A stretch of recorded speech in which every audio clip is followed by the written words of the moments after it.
2023년 3월 23일입니다. 목요일 녹음되고 있는 만화클래식 망가다 186편입니다. 오늘도 전우님, 정다빈님 모시고 함께 얘기 나눠보겠습니다. 안녕하세요. 안녕하세요. 이번에 만화클래식이 트위터에서 좀 대박이 났어요. 그 슬램덩크 더 퍼스트랑 만화책 슬램덩크 관련해서 얘기를 했는데 이게 어떤 분이 방송을 이제 최재훈 작가님 제가 올리지 말라는데도 계속 올리거든요.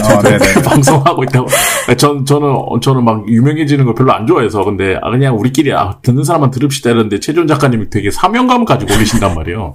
그래서 올리다 보니까 어떤 분이 이제 저희가 막 소개했던 그 내용을 보셨나 봐요. 그래서 슬램덩크 관련해서 이렇게 설명해주는 방송은 처음 봤다면서 어떤 분이 이제 트윗을 올렸는데 이제 많은 분들이 그걸 RT하고 리트윗하는 바람에 굉장히 많은 새로운 청취자들이 대거 유입돼서 한 번에 한 100명 조금 안 되게 갑자기 늘었어요. 그래서 저희 청취자 수가 1,700명을 넘었습니다. 그리고 또 그때 어제 밤에 너무 핫해가지고 팟빵 도서 분야에서 실시간 7위까지 올라갔더라고요. 근데 정말 참 자괴감 들었던 거는 2019년 이후에 방송이 안 올라오고 있는 이동진의 빨간 책방은 여전히 2위더만.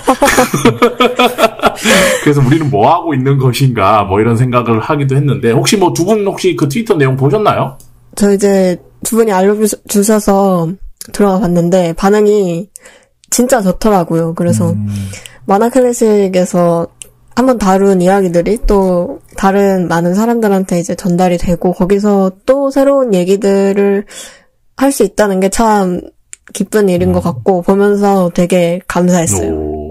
저는 그러니까 이제 뭐 트위터나 이런 데서 이렇게 화제가 된 줄은 몰랐고 그냥 팟빵에 들어가서 댓글들 한번 이렇게 올라온 게 있나 살펴보고, 뭐, 이제 구독자가 느는 거를 이제 이렇게 보고 하는데, 최근에 저번에 이제 들어갔을 때부터, 들어갈 때마다 갑자기 막 이렇게 확 늘고 있는 거예요. 보통 저희가 방송할 때마다 늘던 수준이, 그 며칠 사이에 그냥 하루하루마다 갑자기 확 늘고 있는 걸 보고, 무슨 일이지? 라고 생각을 했거든요.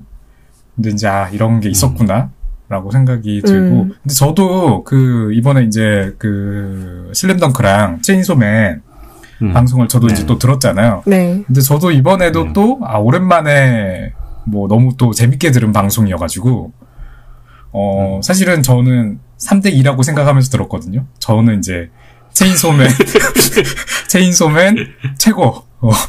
이쪽에 가까운데. 뭐 응원하면서 듣긴 했는데 너무 재밌게 들어가지고 다른 분들도 이거에 좀 많이 이렇게 유입 많이 또 되신 거 아닐까라고 생각을 했어요. 그래서 댓글들도 이제 많이 달아주시고 하니까 뭐 대부분은 어쨌든 이제 미약 탐구에 뭐 이거로 유입을 하시긴 했겠지만 그래도 저희 이제 망가더에도 또 댓글 달아주시고 하니까 뭔가 더 파이팅 넘치는 그런 기분이 듭니다. 저도. 그러니까 이번에 댓글 진짜 많이 달렸는데 그 중에 이제 아이디가 LKHSL인가 그거 쓰시는 분이 만화클래식 방송 잘 듣고 있다고 댓글에 기죽지 마시고 누구한테 하는 얘기 같아요.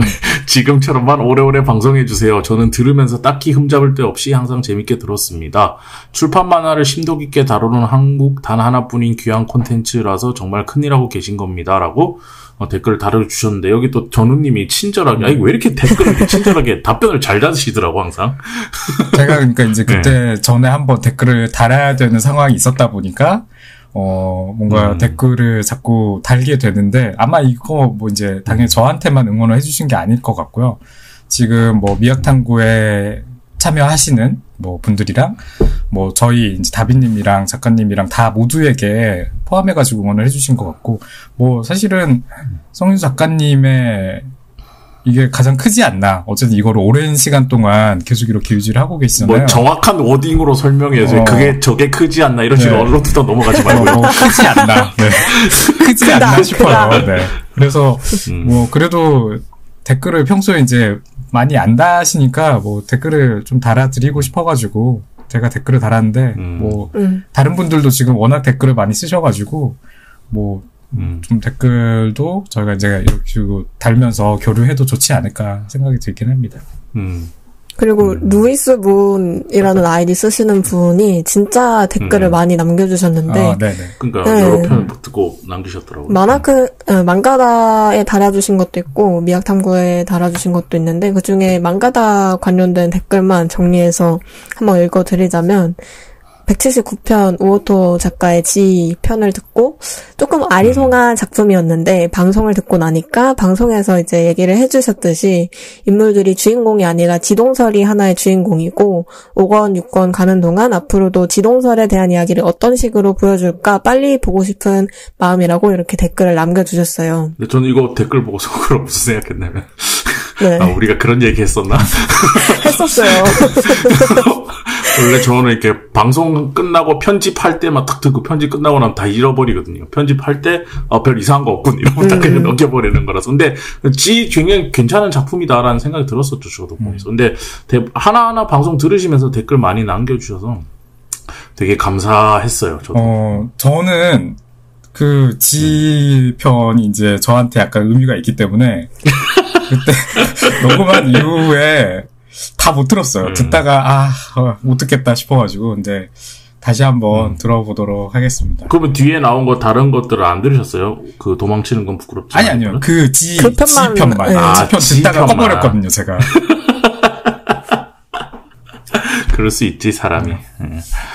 근데 자 어쨌든 이게 뭐랄까 그래도 갑자기 사람이 늘어났으니까 입장 발표를 해야 되니까 어쨌든 이렇게 약소한 팟캐스트 방송에 오랜만에 잼팟이 터져서 많은 분들이 오가고 많이 들어주셔서 진심으로 감사하다는 말씀을 드리고요. 그리고 약간 예전 같았으면 이런 상황이 예전에도 만화 클래식이 몇 번 이런 적이 있었거든요. 갑자기 사람들이 오던 시즌 타이밍이 있었는데 그때는 좀 내가 뭘 더 해야 되나? 막 뭔가 더 꾸며야 되나? 막 이런 생각이 있었는데 지금은 약간 그냥 감사합니다라는 생각 그리고 하던 거 계속 열심히 해야지 그 생각이 제일 커요. 그리고 이게 어디서 후원 받으면서 하는 방송이 아니라서 딱 요만큼 약간 비리비리하고 뭔가 비실비실한데 꾸준히 오래오래 가는 그런 방송 정도로 출판 만화를 계속 다룰 생각이니까 이 이상 너무 큰 기대는 하지 마시고요. 그리고 또 후원해달라는 이야기 아닌가요? 그렇다고 너무 안 들어주시면 또 그렇잖아. 지금 몇천 명씩 듣고 있는데 갑자기 어느 날 들어가 봤는데 에피소드 청취자 수 뭐 50명, 100명 이러면은 진짜 할 맛 안 나니까 그냥 어느 날 저희 또 방송이 주기적으로 업데이트 되는 게 아니잖아요. 어느 날 툭 하고 올라오는 방송이지만 어쨌든 올라왔을 때 많이 들어주시고 또 공감되는 부분 있으면 댓글로도 많이 남겨주시면 아니 저는 이렇게 생각해요. 어떡해요? 청취자분들 더 많아지고 뭐 이렇게 그 후원해주신 분들 더 많아지고 하면은 성인수 작가님이 제때 올리실 거다. 그거랑은 또 다른 문제 아니에요? 올리실 거다. 그렇게 될 가능성이 높아지실 거다. 아니야. 더 많이 들어주시고, 이렇게 후원도 더 해주시면은 분명히 그렇게 될 거다. 잘 부탁드린다. 아니야. 난 유명해지고 싶지 않아. 이 정도가 딱 좋아. 어쨌든 많이 들어주시고요. 앞으로도 이 정도로 해서 열심히 방송 만들도록 하겠습니다. 네.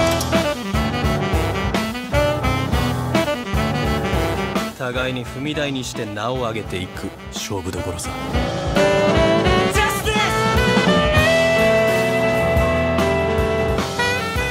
君全然ダメだ。なんで俺に厳しく言わねえんだべ。一番下手なのは俺だべ。俺にも下手だクソだって言えっちゃ。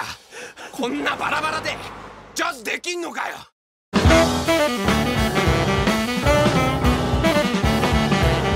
全力でやるべ。やらされてんじゃねえ。俺がやんだよ。きっと伝わる。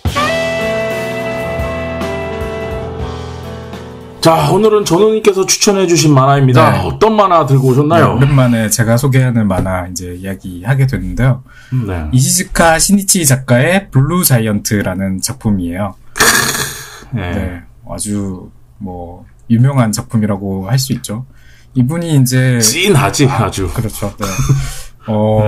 만화를 많이 연재한 작가는 아닌데, 이제 그 연재한 만화 2개, 블루 자이언트 포함해서 산이라는 만화도 연재를 했는데, 두 만화도 좀 장기 연재를 해서 그런지, 작가분의 관록은 되게 이제 이렇게 좀 있는 분이시고요. 블루자이언트에 대해서 이제 뭐 간단하게 소개하자면은 재즈 색소폰 연주가로 소재를 한 음악 만화라고 할 수가 있어요. 지금 이제 그 전체 시리즈 단행본으로는 3부까지 연재 중이거든요. 그래서 단행본 권수는 25권까지 나와 있고, 계속 연재 중이어서 이야기도 이제 계속, 새롭게 나오고 있는데, 이번에 소개할 것은 뭐, 딱 1부까지, 10권까지만 저희가 이제 보고 이야기를 하려고 이렇게 하자고 했고요. 너무 이제 뭐, 사실 다 보기에는 시간이 좀 부족할 수가 있어서. 저는 이걸 이제 어떻게 알게 됐냐면은, 올해 리디북스 또 이제 설 연휴쯤에, 세트 할인을 그때 많이 하죠. 네. 뭐 이건 이제 정기적으로 항상 연휴 때마다 하니까. 그래서 이제 저도 그때 알게 됐고, 보통 이제 세트 할인을 하는 작품들 자체가 뭐 인기가 있거나, 또는 이제 오래 연재가 됐거나, 세트로 해서 볼 만큼의 어떤 가치가 있는 작품들이라고 좀 생각을 하거든요. 그래서 한번 이렇게 미리 보기로 이렇게 좀 보고 했는데, 보니까 이제 재밌고, 1권 보니까, 이거 그냥 이제 세트로 순식간에 보게 됐고, 그래서 나머지 세트까지 다 지르게 됐거든요. 근데 이제 저는 그때 처음 알게 됐는데, 성희 작가님도 다빈님도 이전부터 알고 계셨던 것 같고, 사실은 이게 이제 워낙 오랫동안 연재를 해서 그런지 아는 사람들은 다 아는 만화더라고요. 네. 이게, 그러니까, 유명하죠. 해외에서 얼마 전이 아니다. 몇 년 전에 영국의 대형 박물관에서 망가라는 전시를 한 적이 있어요. 네. 이게 되게 상징적인 건데, 만화가 전시장에서 만화 자체로만 전시되는 경우는 드물거든요. 근데 그게 일본에서도 90년인가 89년에 데스카우스 한번 돌아가셨을 때 그때 처음으로, 그러니까 굉장히 상징적인 거지. 만화를 예술로서 인정해주고 전시장에 그걸 걸어주는 사건 같은 거라서 그 브리티시 무슨 뮤지엄인가 거기서 망가 전시를 하는데 그때도 이 만화는 거기에 소개됐어요. 망가의 하나로서. 그 정도로 굉장히 유명했던 작품이라 저도 개인적으로 일부까지는 봤었고, 이번에 우리가 얘기할 내용들은. 그리고 보면서 이렇게, 아무래도 음악 만화다 보니까 작가가, 뒤에 말하겠지만 작가진이 힘들었겠다 만들 때, 그런 생각이 들었던 그런 작품이긴 했어요, 네. 저는. 근데 이제 왜 이거를 소개를 할까? 뭐, 다른 만화들도 소개하고 싶은 거는 여전히 이제 계속 뭐, 생각해둔 거는 있는데, 왜 이번에 소개를 할까 생각을 했냐면은, 일단 제가 이거를 본 지 그렇게 오래되지 않아서, 아직까지도 이 작품에 대한 어떤 그 감동이 여전히 남아있는 상태거든요. 네. 오, 감동이요? 네. 그리고 이제, 저희가 이제, 저는 계속 생각을 하는 게, 장르적으로 좀 더 이렇게 소개를 좀 다양하게 해보고 싶다는 생각을 하고 있어서, 네. 네네네. 음악 만화도 소개를 이제 한번 하고 싶었어요. 좋죠. 네. 음악 만화들도 이제 제가 잘 알진 않지만은 그래도 몇 가지가 있고 하니까 음악 만화 쪽으로 해서 제가 이제 소개하고 싶은 거가 뭘까 고민을 했다가 이게 이제 좀 제게는 매력적이어서 소개를 하게 됐고요. 아까도 이야기한 것처럼 저는 이거를 그 3부 최신권까지 일주일 만에 그냥 다 봤거든요. 그 정도로 몰입감이 정말 강했고 그 뒤로 이번에 이제 다시 저희 만화 이렇게 소개하려고 하면서 다시 봤는데 제가 틀리지 않았다. 이거는 정말 정말 재밌고 정말 감동적인 부분이 있고 어떻게 보면은 제가 좋아하는 어떤 요소들을 이 만화는 정말 많이 가지고 있는 그런 만화여서 저뿐만이 아니어서 이제 아까 말한 것처럼 이런 박물관에서도 소개되고 사람들도 많이 좋아하고 이번에 이제 또 애니메이션이 나오고 할 것 같거든요. 이어가지고 이제 바로 그 만화에 대한 시놉시스 소개를 할게요. 주인공 이제 남자 주인공인데 미야모토 다이라는 이름의 고등학생이고요. 그냥 평범한 학생인데 이제 우연하게 친구 따라서 재즈 라이브를 들으러 갔다가 거기에 이제 빠져가지고 그때부터 독학으로 재즈 색소폰을 혼자서 이제 연주하기 시작하는 그런 이야기예요. 그래서 완전 초심자의 입장에서 시작해서 다이가 재즈 거장으로 성장해나가는 그 과정들을 전달해주는 이런 스토리텔링이라고 할 수가 있는데 소재로 본다면은 이제 그 재즈가 어쨌든 음악적으로도 지금은 좀 마니악한 이런 쪽에 속하다고 볼 수가 있을 것 같고 만화로 생각하면은 음악 만화도 좀 마니악한 쪽인데 재즈 음악 만화니까 마니악한 편이라고 볼 수가 있을 것 같고요.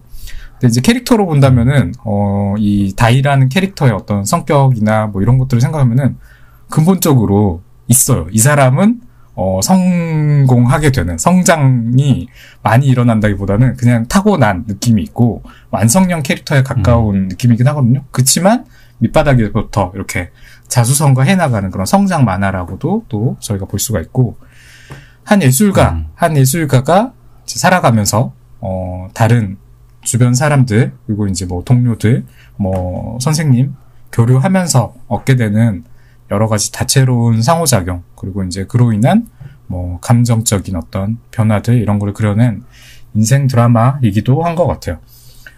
이게 근데 이제 이런 측면에서 보면은 그 작가가 전에 그렸던 전작 그 산이라는 만화의 주제랑 캐릭터의 그 결이 되게 비슷하거든요. 거기에 캐릭터 그 남자 주인공도 비슷한 이런 느낌을 가지고 있고, 거기서 에피소드들 이렇게 진행시키는 것도 산을 소재로 해가지고 사람 간의 어떤 교류가 생기는 어떤 이런 거라서, 두 작품 모두 작가가 표현하고자 하는 게 이런 인간 관계들의 어떤 이런 긴밀한 교류들. 근데 이제 그 소재가 되는 매개체가 그때는 산이었는데 지금은 이제 재즈, 색소폰으로 달라진 것 뿐인 것 같아요. 그래서 저는 이제 이 작가분에 대해서 잘은 모르지만은 산이랑 재즈를 좋아하니까 이 정도로 이야기할 수 있는 게 아닐까라고 생각은 하거든요. 뭔가 그쵸. 좋아하는 게 많이 느껴지고. 그래서 작가가 정말 좋아하는 거를 그리고 있다라는 생각이 들고, 저희가 이제 음악 자체가 원래 그 사람들 사이에서 어떤 정서적인 매개체로 작용을 하잖아요. 그래서 작가가 하고 싶은 것, 작가가 잘하는 것, 이미 뭐 수십 년 동안 이 비슷한 종류의 만화를 계속 그려왔으니까. 그리고 이제 사람들이 원하는 어떤 결의 이야기가 딱 맞아가지고 엄청난 시너지가 일어나는 만화라고 생각해요. 그래서 보면서 엄청 강한 몰입감과 감동을 이렇게 만들어낸 작품이라고 생각을 하고 이거를 한번 이야기를 해보고 싶었어요. 저는 예전에 이거 친구네 집에서 빌려서 봤는데, 종이책으로 다 보지는 않았고 일부를 조금 중후반에서 멈췄던 것 같아요. 근데 전에 봤을 때도 살짝 그랬는데, 저한테는 사실 초반에 진입장벽이 조금 느껴졌어요. 초반부터 되게 그 다이의 드글드글한 에너지가 폭발을 하면서 시작을 하잖아요. 근데 그 폭발이 그냥 어떻게 가다가 폭발을 하는 게 아니고 아무것도 설명 안 해주고 냈다 그냥 일단 폭발해 있어. 얘가 너무 재즈를 사랑해.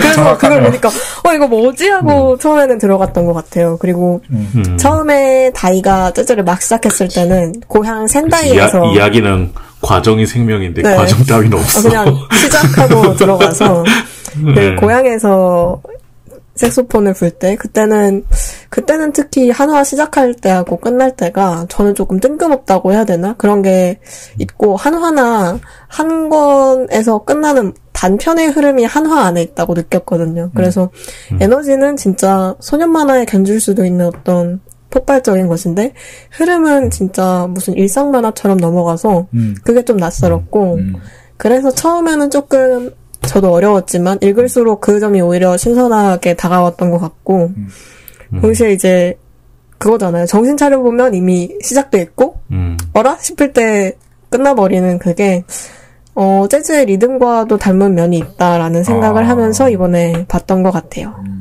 저도 동의해요. 그러니까 재즈가 원래 그런 거잖아. 그러니까 재즈를 만화로 비유하면 20페이지 줄 테니까 그 안에 네 마음대로 해봐. 그렇게 하는 거랑 비슷한 거니까. 네.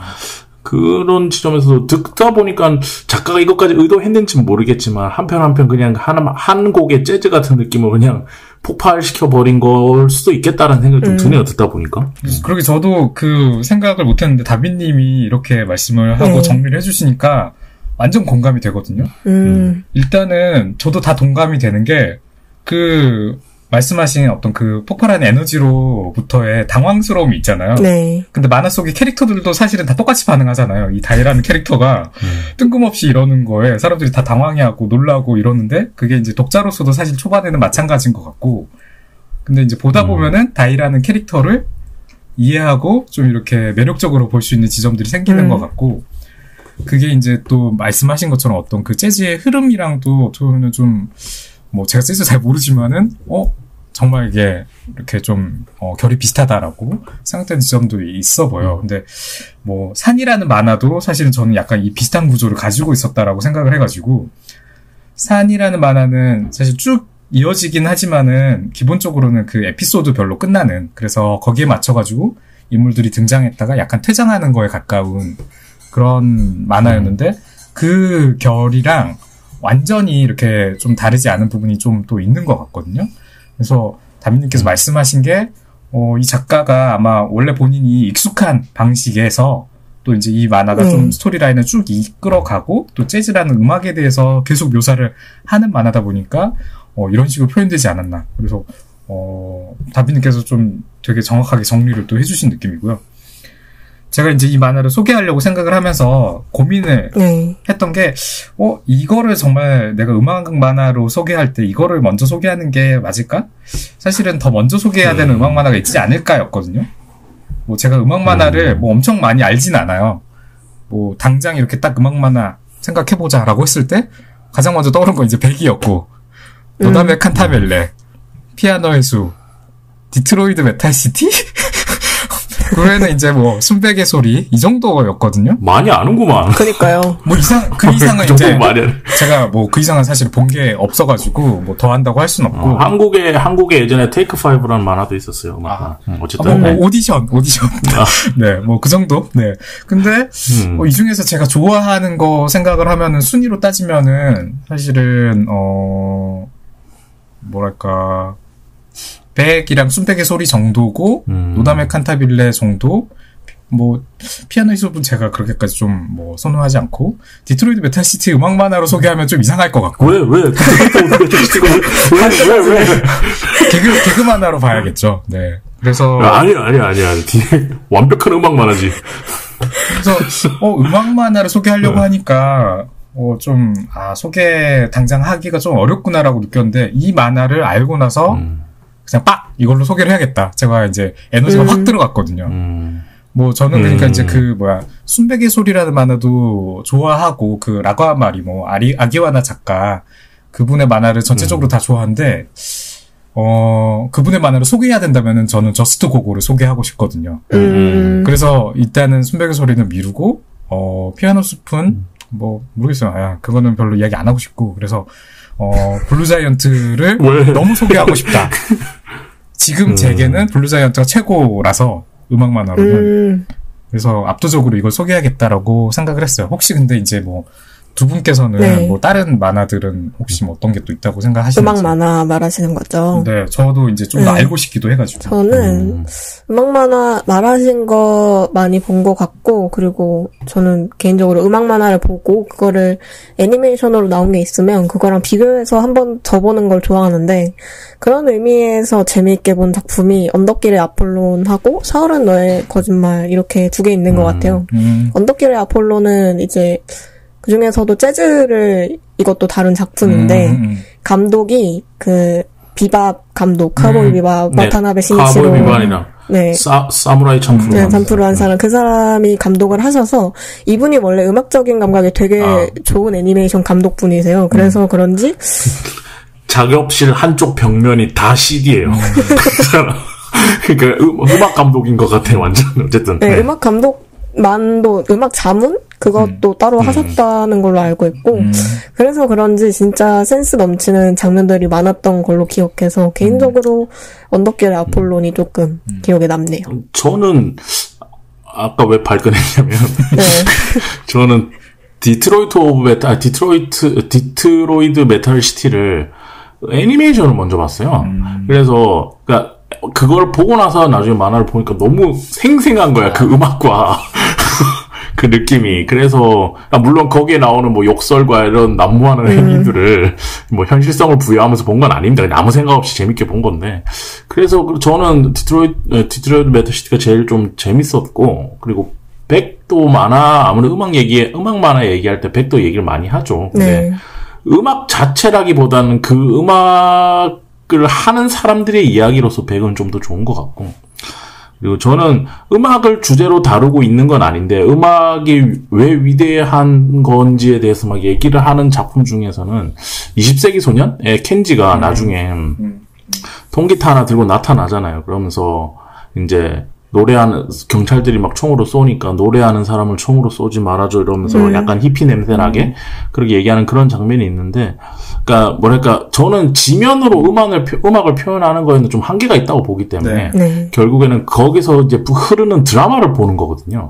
그런 지점에서 좀 봤을 때 저는 가장 깔깔거렸던 건 디트로이드 메탈시티, 그리고 가장 으아 하면서 이렇게 뭐 굵직한 게 올라왔던 건 20세기 소년 킴지가 등장할 때 그랬던 것 같아요. 음악 가지고는. 제가 이제 블루자이언트 보면서 다른 음악 만화들이랑 비교했을 때 음악을 잘 몰라서 아쉽다라는 생각을 한 게 이 만화가 약간 처음인 것 같아요. 이건부터 전문가들이 이제 나오잖아요. 본격적으로 나오면서 뭐 스케일이 어떻고 뭐 도미넌트가 어떻고 하는데, 다른 만화들은 그래도 못 알아들어도 뭔가 느껴지는 게 있다 이거였는데, 장르가 뭐 색소폰을 다루고 있기도 하고 재즈를 다루고 있다 보기도 하니까 그게 조금 아쉬웠고, 다이의 성장 같은 걸 내가 더 잘 느끼고 싶은데 거기서 조금 어려움을 저도 느꼈던 것 같아요. 인물들이 얘기하는 내용을 이 알아들을 수 있는 사람들한테는 이 만화가 조금 더 재미있게 다가오는 포인트가 있겠구나 싶었고, 근데 또 몰라도 재미있는 와닿는 장면들도 있었던 게, 그 중간에 다이의 사부님, 맨 처음에 가르쳐주던 사부님이 기술과 내면이 이어지는 포인트가 있다 하고 다이 아버지한테 설명하는 장면이 나오는 게 있거든요. 근데 그 다음에 바로 밤의 강가에서 연주를 하던 다이가 그 순간을 느끼는 장면으로 이어지는 게 있는데, 그때는 이제 설명도 연출도 머릿속에 바로 와닿는 느낌이라서 몰라도 이런 거겠구나 생각을 하면서 볼 수 있던 지점도 있었던 것 같아요. 그 교대에 가면 재즈 바가 있거든요. 네, 교대역 근처에. 다음에 한번 같이 가요. 거기 가가지고 거기 진짜 재밌거든요. 한번 가서 좀 그런 거를 많이 보시고 듣고 나서 다시 보면 조금 더 보일 것 같아요. 왜냐하면 다비님 되게 예민하게 잘 캐치하시는 분이라. 어쨌든 다음에 같이 한번 갑시다. 교대역. 좋아요. 네. 뭐 다비님께서 말씀하신 거가 저도 해당되거든요. 저도 음악 사실 뭐 이런 거 잘 못 알아먹고, 뭐 저도 이론적인 거 전혀 이해 잘 못하고, 음악에 대해서 제가 뭔가 더 잘 알거나 하는 거는 사실은 전혀 없는데, 좀 더 재밌게 느껴지는 거는, 저는 음악을 그래도 좋아하긴 하는 편이고 많이 들으려고는 하는 편인데, 음악이 어쨌든 만화랑 완전 반대 있잖아요. 음악은 절대 멈추지 않잖아요. 순간에 어떤 예술이 아니고 계속 앞으로만 흐르는, 그리고 거기에서 저희가 어떤 아름다움이나 만족감을 느끼게 되는, 어떻게 보면은 시간이랑 정말 연관돼 있는 예술 장르인 것 같은데, 만화는 그 반대잖아요. 정지의 예술이고, 그리고 계속 저희가 돌아가면서 내가 그냥 원하는 대로 선택해서 보는 것 자체에 어떤 그 강점이 있는 예술인데, 그 음악을 그 만화로서 이렇게 묘사하는 과정에서의 어떤 그 고민들을 보는 것 자체가 저는 좀 있었던 것 같아요. 음악 만화들이 음악에 대해서 이런 이야기를 하려고 할 때 음악을 어떻게 만화로 전달할까, 저는 작가들이 엄청나게 고민을 해서 이거를 만든 거라고 생각을 하거든요.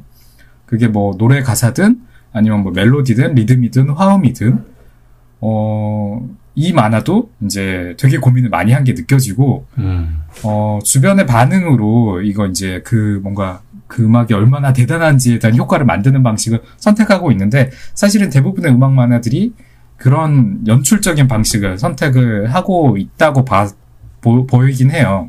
근데 이제 이 만화에서 제가 봤을 때는 조금 더 나간 점은, 아까 이제 다비님께서 말씀하신 것처럼 뭔가 되게 강하게 연출하고, 어떻게 보면 사람을 자꾸 놀래게 하고 당황스럽게 하는 어떤 이런 만화적인 연출과 함께 사람들의 반응을 뭔가 이렇게 유도하는, 그리고 그 어떤 심리 묘사가 어우러진 이야기 전개를 계속 만들어낸다는 점이었거든요. 제가 이제 기억나는 게, 초반에 다이가 이제 처음으로 사람들에게 자기가 연습하던 거를 이게 소개하게 되는 에피소드가 있는데, 그때 이제 자기는 심취해가지고 막 연주를 했더니, 그리고 이제 평소처럼 다이가 연주하니까 평소에 이제 다이 친한 사람들은 다 야, 너 대단하다라고 했는데, 이제 그 재즈바에서 처음 연주를 하니까 이제 그 아저씨가 막 이렇게 시끄럽다고 귀 막고 소리치고 막 물건 던지고 해서 이제 다이가 약간 풀 죽어가지고 가는 이런 에피소드가 있었거든요. 근데 이 에피소드 자체가 이렇게 준비되고 만들어진 상황 자체가 다이의 어떤 그 연주가 얼마나 사람들이 일반적인 그냥 평범한 사람들이 우리가 듣기에는 시끄럽고 사실은 당황스럽고 놀래게 할 수 있는 정도의 파워풀한 연주인가 이거를 알리기 위한 에피소드였던 것 같아요. 그래서 그 뒤에는 이제 다이가 뭔가 연주를 할 때는 되게 정말 강하게 연주를 하겠구나, 되게 파워풀한 연주를 하겠구나라는 상상을 하면서 만화를 이제 좀 더 볼 수가 있게 되는 거고, 이런 식으로 에피소드들이 인간관계의 어떤 교류를 하고 있는 에피소드들도 있는데, 재즈 그 색소폰 연주를 독자들이 좀 어떤 식으로, 다이 연주를 어떤 식으로 상상하게 할까를 유도하는 방식의 스토리텔링을 하고 있다고 생각해가지고 저는 이런 점을 좀 재밌게 본 것 같아요. 저는 9권인가 10권인가 후기에 그 작가들이 나오잖아요. 나와서 네네네. 독자 반응 나오죠. 중에 이 만화를 보면서 소리가 들렸다는 어떤 리뷰를 받았다고 되게 기뻐하는 그런 후기가 나오는데, 저는 그것도 중요하고 좋은 포인트라고 생각을 하지만, 앞에서 말했던 것처럼 이 10권 동안의 진행이 재즈하고 닮은 점이 있다는 게 이 만화에서 되게 좋은 점이라고 생각을 했는데, 다이가 도쿄에 상경하기 전하고 상경한 후의 전개 흐름 차이나 어떤 캐릭터가 이 흘러가는 이야기에 얹혔다가 내렸다가 또 다시 잠깐 얹히고 자기만의 스토리를 보여주기도 하는 게 어떤 재즈 세션이 얹히고 실리는 걸 조금 닮은 점이 있고, 또 오씨 고급져. 저 생각도 못했는데. 후반부에 뭐야 이 사람. 우와 진짜 인생 3회차는 다르구나. 와 씨. 또 이제 후반부에 되게 유키노리라는 캐릭터한테 엄청 충격적인 사건이 찾아오잖아요. 그런 굴곡 따위가 재즈를 조금 닮아있다고 생각을 했고, 그래서 저도 보면서 연주 소리가 아까 전우님이 말하셨던 엄청 큰 색소폰 소리가 들리는 것 같을 때도 있고, 뭐 안 들릴 때도 역시 좀 있었지만, 그 재즈 리듬의 독자를 탑승시킬 수 있다는 점이 이 만화의 가장 큰 매력이고, 동시에 어떤 재즈의 매력을 전달하는 부분도 있다고 생각을 하면서 봤던 것 같아요. 근데 이게 이제 저는 음악을 다루는 만화들을 보기는 많이 봤는데, 이게 저도 어쨌든 작가니까 음악을 어떻게 하면 만화에서 표현할 수 있을까를 되게 고민을 많이 했었거든요. 근데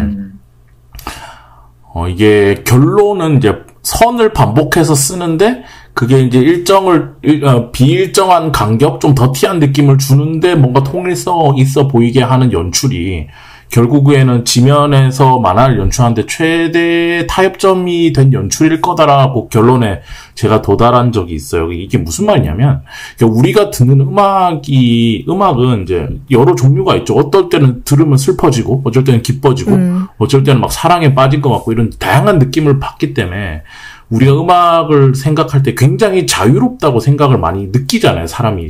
근데 연주자는 그렇지 않아요. 음악은 매우 규칙적이고 매우 똑같은 일정한 박자 속에서만 어떻게 나름의 좀 변형을 주면서 멜로디를 만들면서 사람들한테 들려주는 거거든요. 그래서 음악이라는 게 우리가 들을 때는 되게 자유롭다고 느끼지만 솔직히 그 안에는 예를 들어서 새 소리가 음악으로 들리지 않는 이유는 일정한 박자가 없어서 그런 거거든요.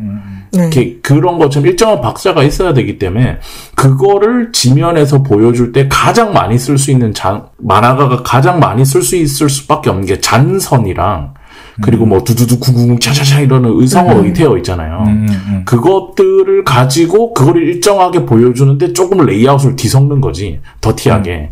그리고 그걸 XY축으로 뒤흔드는 방식, 이렇게 하면 진짜 최고가 되는데 근데 그거는 어떤 음악이냐에 따라서 그 디자인을 다 바꿔줘야 되기 때문에 이런 연재 형식의 만화에서는 할 수가 없어요. 그러다 보니까 이 블루 자이언트 이 작품에서 보면은 의성어 의태어가지고 조지는 장면들 진짜 많이 나오거든요. 근데 작가가 타협을 한 거지. 대신에 이 작가는 그거를 보여줄 때 그것만 넣는 게 아니고 일부러 시간을 끊어버려요. 그러니까 꾸준하게 음악을 쫙 보여줄 수 있는 게 아니면 차라리 나레이션을 넣어버려서 음악에 집중하는 게 아니고 이 친구의 드라마를 팔자, 이런 식으로 연출을 하는 경우도 많고, 그리고 작가 그림체가 그런 음악을 이런 거를 규칙적으로 해서 보여주기에 굉장히 좀 적합한 그림체였다고 저는 생각하거든요. 그래서 음악을 만화로 표현하는 거, 지금 우리가 그 얘기를 하고 있는데 연출에 관련해서 이 작가는 그런 지점에서 본인이 어느 타협점을 찾고 이거를 진행해온 것 같아요. 그래서 저도 이제, 근데 솔직히 얘기하면 아까 그 팬레터에 음악이 들렸다라고 하는 분도 계셨다고 하는데 저는 들릴 정도는 아니었거든요. 아직도 저는 음악 만화를 보면서 들린 적은 없어요, 한 번도. 그게 완전히 진짜 들린다. 전 들려요. 아, 그래요? 아니, 그런 느낌이. 다른 음악 틀고 계시는 거 아니에요? CD 틀어놓은 거 아니야? 이 사람이 최선을 다했다, 이 작가가. 네. 자신이 보여주고 싶은 거에 대해서 그런 생각을 들으면서 연출을 좀 보게 됐어요, 이 작품 같은 경우.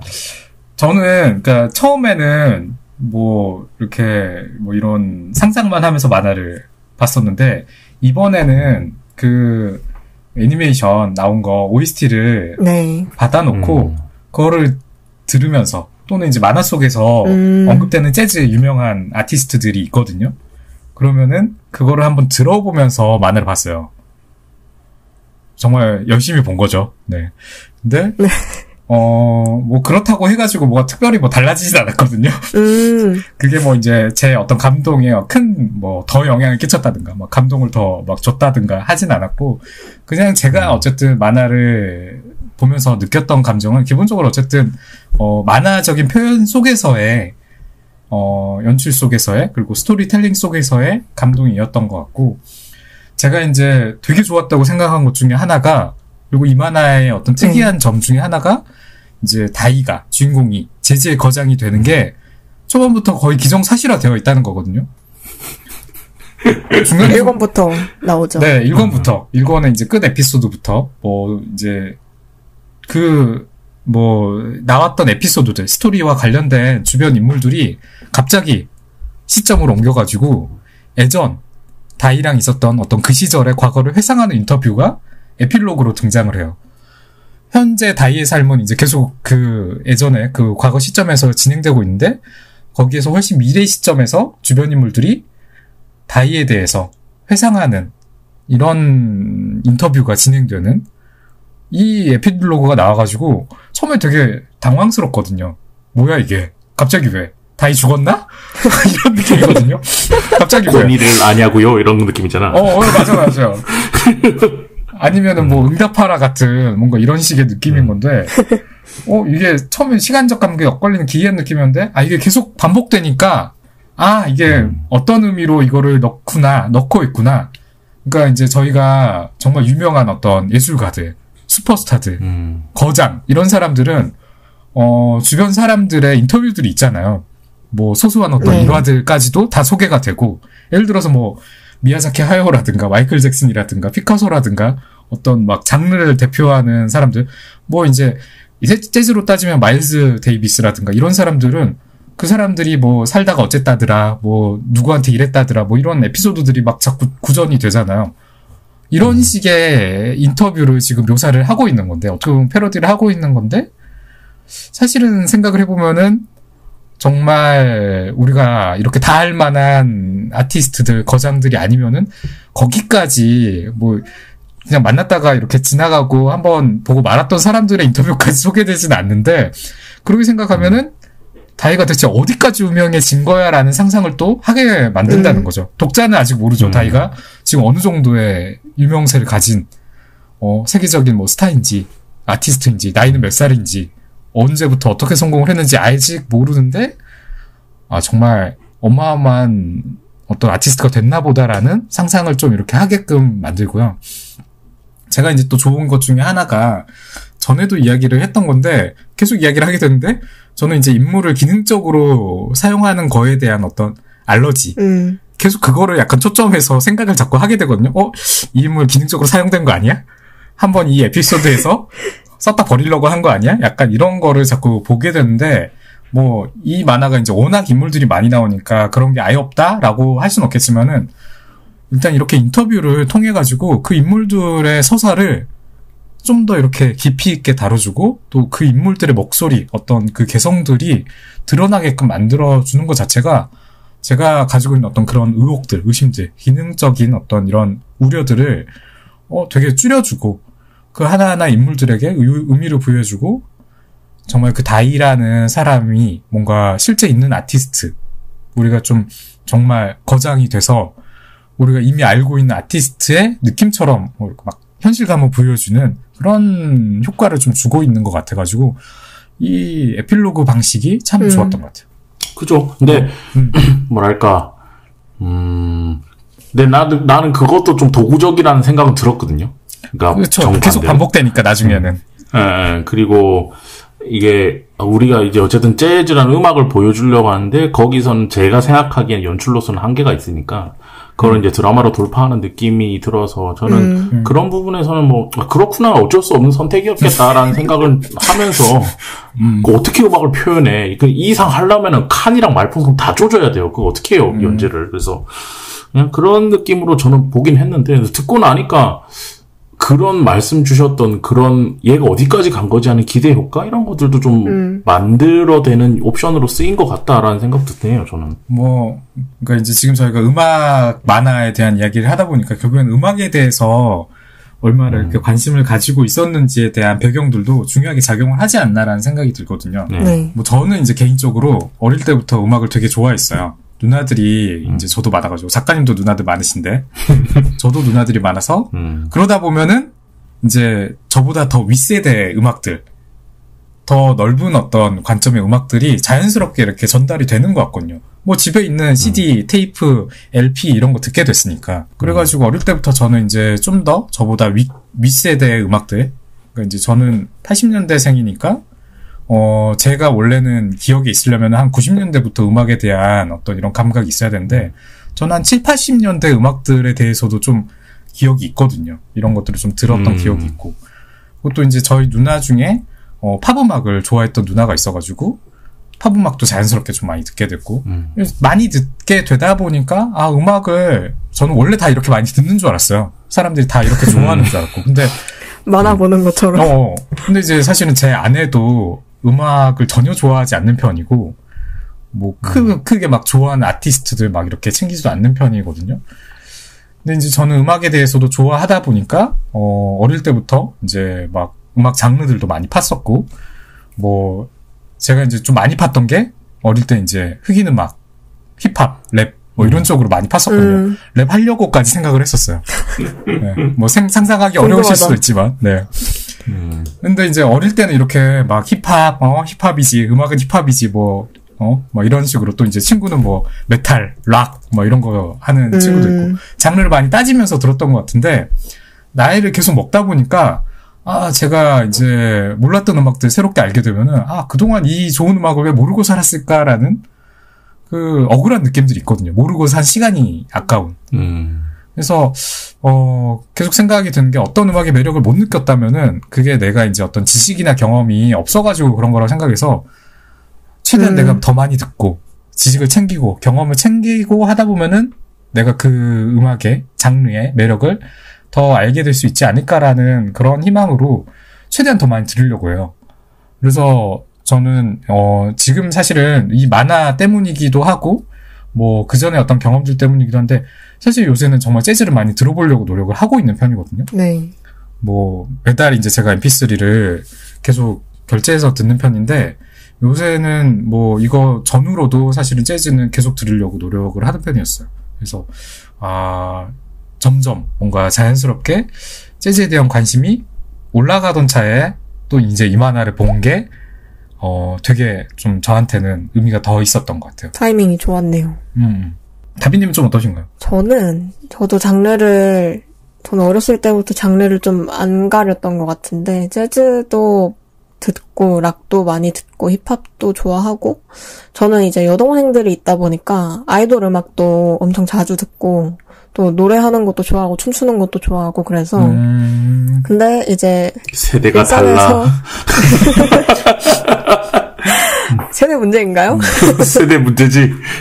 어쨌든, 네. 저도 좋아해요. 네, 일상에서 제일 많이 듣는 거는 아무래도 보컬로이드 노래를 계속 많이 듣고, 하츠네 미쿠를 진짜 산소처럼 틀어놓고 있어요. 그래서, 저희 어머니가 제가 보컬로이드 노래 듣는 걸 진짜 싫어하시는데 하도 틀어서 본인이 노래를 외우시는 수준으로 틀어놓고 있습니다. 제가 아직까지 못 느끼고 있는 그 장르의 음악이네요. 매력을 못 느끼고 진짜 있네. 인생을 손해보시는 거예요. 그렇게 생각을 하고 좀 들어보겠습니다. 뭐라는 거야? 저는 다빈님께서 그 정도로 들으신다고 하니까 거기에도 매력이 네. 있겠지라고 또 생각을 하게 됩니다. 저는 음악 있죠. 진짜 좋아하거든요. 그래서 네, 좋아하시잖아요. 원래는 꿈이 이제 뮤지션이 되는 거였는데 이제 그 노래를 못해서 그러니까 어쨌든 근데 저도 음악은 이게 누나들이 있는 집이 음악을 좀 많이 듣더라고요. 그러니까 위에 형제가 있거나 내 위에 형제가 있을 때 음악을 그쵸? 많이 내리갈굼 당하면서 이제 어쩔 수 없이 듣게 되니까 그런 지점이 있는 것 같은데 저는 뭐 무인도에 담배랑 음악 가져갈래 둘 중에 뭐 하나 가져갈래 하면 저는 음악 가져갈 거거든요. 그 정도로 음악을 둘 다 담배를 안 피니까 이해를 못 하는구나. 네네. 근데 어쨌든 전혀. 근데 특히 오늘 재즈 얘기를 하는 거니까 저는 재즈 뮤지션 중에 챗 베이커라고 하는 뮤지션인데 그 뮤지션 음악을 진짜 좋아해요. 그래서 트럼펫 연주자고 노래도 살짝 하는데 그분 올모스트 블루나 이런 것들을 되게 좋아하고 그리고 지금 뭔 얘기가 여기까지 했지? 어쨌든 음악을 되게 좋아해서 보컬로이드 음악 이야기하다. 네? 갑자기 보컬로이드 드리가 갑자기 빡쳐가지고 빡칠 것까지요. 뭐 어쨌든 그렇습니다. 그래서 음악 되게 좋아하고 그러니까 작가님 밴드까지 하시는 게 음악을 어지간히 좋아하지 않으면 사실 하기 힘든 일이라고 생각하고. 그렇지 나 밴드하고 있지 참. 저는 뭐 악기나 네. 악기나 이런 거 사실은 정말 못 다루고 뭐 사실은 뭐 저는 악기를 연주할 수 있는 것만으로도 진짜 대단한 일이라고 생각을 하는 편이에요. 올해 안에 EP 앨범이 나옵니다. 여러분 기다려 주십시오. 네, 어쨌든 그렇다. 저는 음악 굉장히 좋아해요. 근데 그래서 음악을 어떻게 만화로 표현할까에 관심이 많았었는데 아직은 저는 와 이거야 하는 답은 못 찾았어요. 수많은 음악 만화를 보고 지금도 보고 있고 개인적으로 한 번씩 연구도 해보지만 어쨌든 아직은 못 찾은 것 같다. 그렇다고 이 작품이 재미없다는 건 아니고 모든 음악 만화들 중에서는 굉장히 잘 나온 작품인데 내가 기대하는 음악을 만화로 옮기는 과정이 아직은 이거야 하는 느낌은 들지 않았어요. 그 지점에서. 제가 그러니까 아까 이것도 사실은 포함해서 이야기를 했었어야 될 것 같아요. 음악만으로 생각하면은 사실은 제가 재즈에 관심을 갖게 된 계기라고 하는 만화가 있긴 있거든요. 우리나라 남무성 작가님이 그린 재즈 이덕이라는 만화가 있어요. 이게 이제 사실은 웹툰이었고 재즈의 역사와 아티스트들이 어떤 삶을 살았나. 그래서 이제 어떤 변천사가 있었나. 재즈라는 장르에.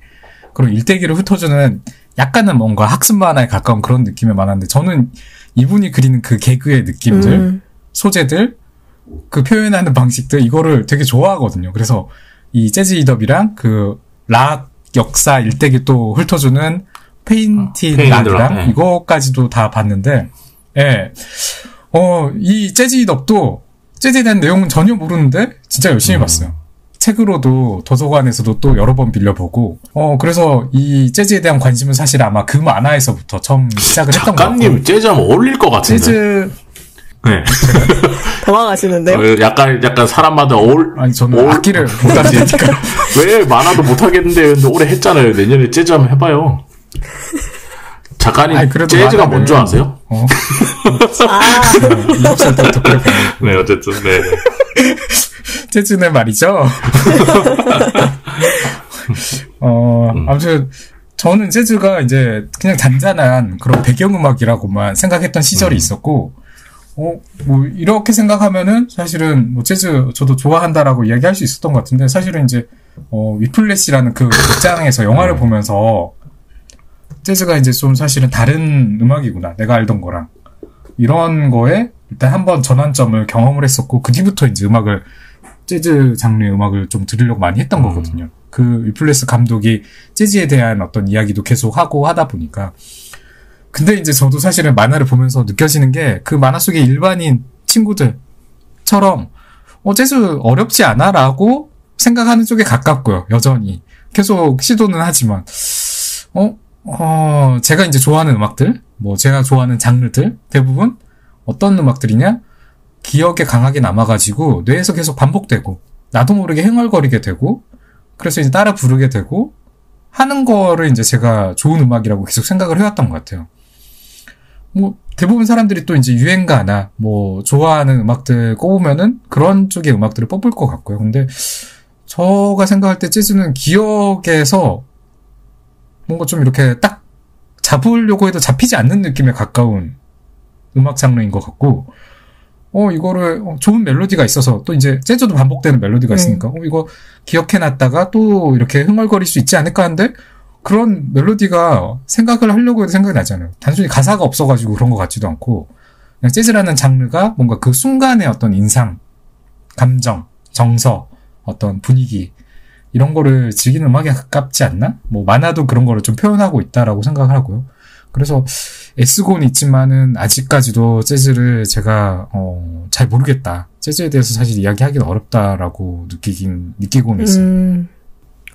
저도 그렇게 따지면 뭔가 재즈를 잘 안다, 엄청 좋아한다 그런 느낌은 아닌데 저는 고등학생 때 과외를 하나 받았었는데 그 과외 받던 카페에서 재즈 음악이 좀 자주 나오는 그거를 자주 틀어주는 카페였어요. 그때 그래서 좋은 노래 있으면 몇 개 그 오디오 검색해서 찾아서 듣고 하는 동안에 조금씩 그래도 관심이 생긴 것 같은데 뭐 좋아하는 다른 장르들에 비해서 뭐 아는 게 없다 보니까 잘 안다, 관심이 엄청 많다 할 정도는 아니고 이번에 블루 자이언트 보면서 뭐 이름이 뭐지? 소일 앤 핑크 세션이라는 일본 재즈 세션인데 그 곡들 몇 곡 찾아 듣긴 했어요. 근데 연주하는 거는 확실히 어렵겠다는 생각이 들으면서 느껴지거든요. 근데 듣는 입장에서는 사실 저는 잘 몰라서 그런지 듣는 입장에서는 그쵸. 그렇게 어려운 음악인가 싶은 것도 있어요. 이보세요. 치는 건 어려울 것 같은데 치는 건 당연히 어렵겠죠. 근데 우리에게 어려운 음악인가? 그런 건 있어요. 네, 해봐야지 아는데 사실 전혀 해본 적이 이게 없어서. 이제 아까 얘기했듯이 재즈라는 게 제일 어려운 음악이거든요.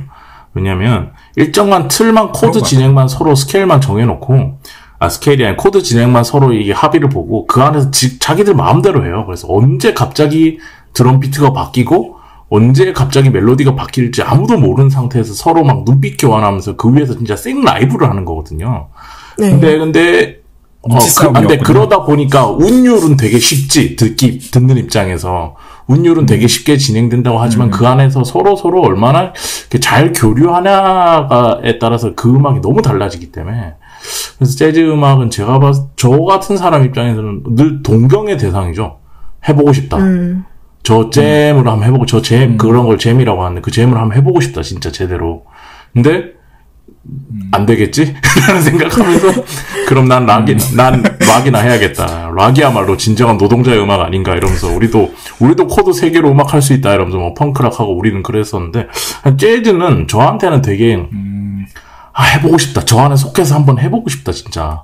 그 느낌이 뭘까? 같이 이렇게 막 뒤섞이는 그 느낌이. 그런 느낌이 있는, 동경의 음악이죠, 재즈는. 언젠가는, 인수 작가님 말씀대로면은 언젠가는 또 하시지 않을까요? 올해 안에 도전? 그렇진 않고요. 근데 할 수 있을지 모르겠어요. 재즈는 남한테는 권유를 하시고 본인 안 한다고 하세요. 그러니까. 재즈는 진짜 너무 어려워요, 진짜. 너무 어려운, 뭐야. 그러면서. 아니, 노래를 하시면 되잖아, 노래를. 제일 어렵잖아요. 아니, 재즈 노래를 하거나, 아니면은 재즈 베이시스트를 하든가, 물론 재즈 베이스도 존나 어렵지만, 그런 거 하시면 되지. 듣는 게 가장 쉽다. 네. 그런 걸로 하고 넘어가시죠? 음악 얘기하면 나의 꼰대성이 나올까봐 내가 말을 못하겠어. 그럼 이미 충분히 나온 것 같아요. 저는 보컬로이드 얘기도 했는데. 일단은 제가, 이 만화를 소개하려고 했던 것 자체가, 저희가 이제 이게 장편이기도 했고, 사실은 알만한 분들은 다 아는데도 소개할 만한 어떤 이슈가 있었던 것 같거든요. 이게 최근에 2월 달에 일본에서 극장용으로 애니메이션을 개봉을 했다고 하더라고요.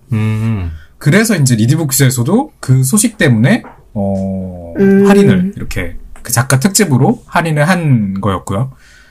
리디북스가 이제 그런 걸 잘 챙기거든요. 맞아요. 그래서 우리나라에도 이거 개봉을 하나 싶은데 국내 상영은 이렇게 확정된 상태가 아니더라고요.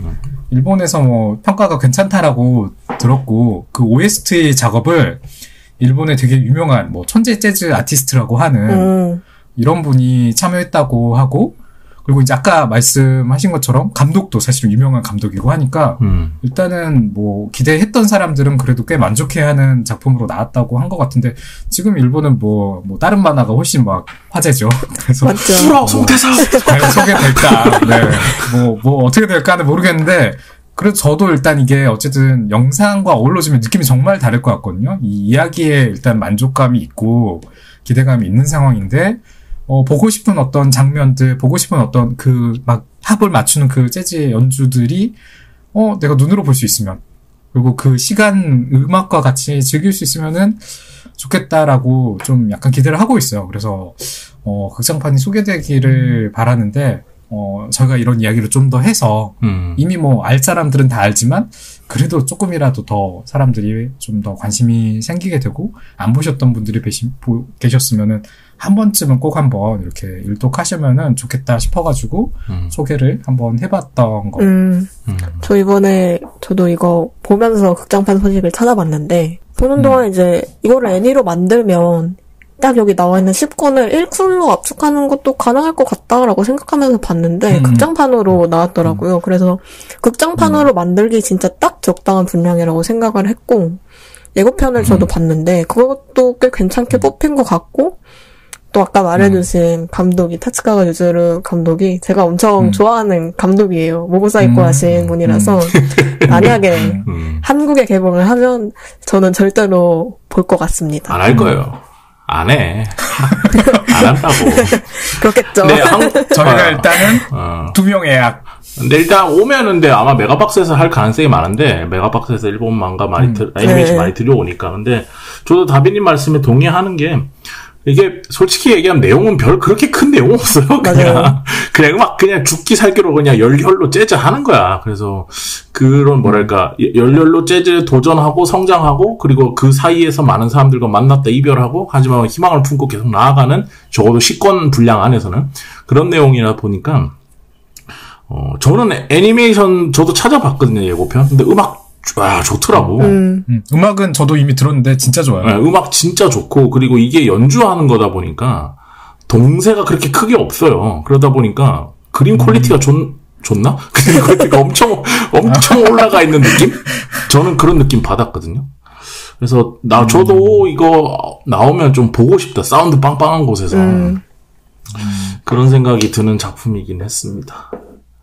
어쨌든 오늘 이렇게 전우님이 오랜만에 셋 다 이응이응 하는 작품을 재밌게 보신 거죠? 당연하죠. 네, 그럼요. 저 원래 좋아하는 작품이에요. 네. 그래서 오늘은 다 같이 합의가 잘 맞은 이시즈카 신시 작가의 블루 자이언트 소개해드렸습니다.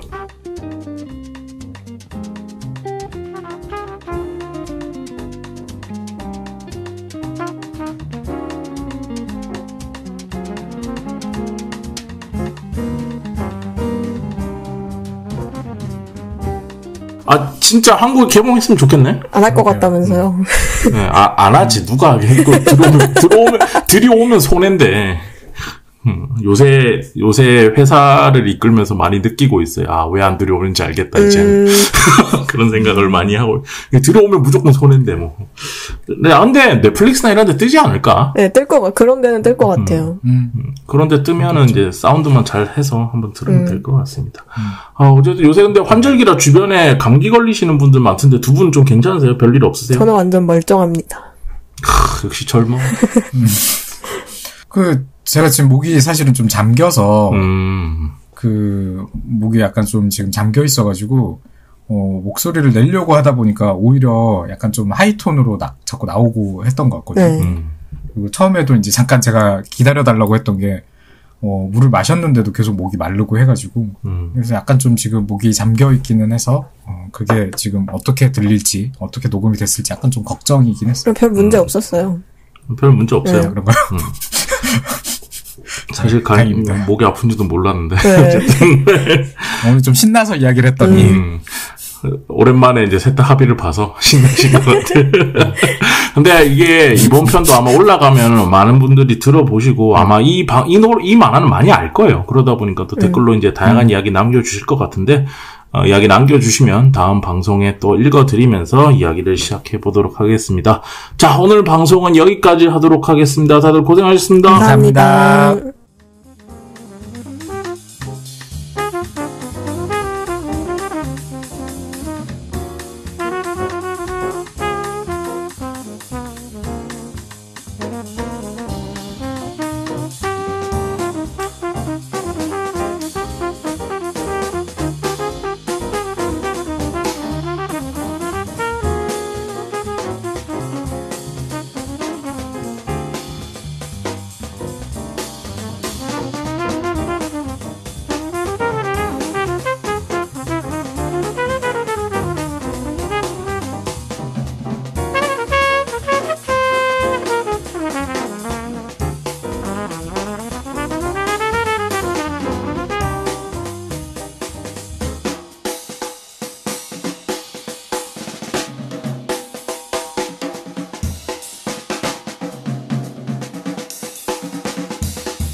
Thank you.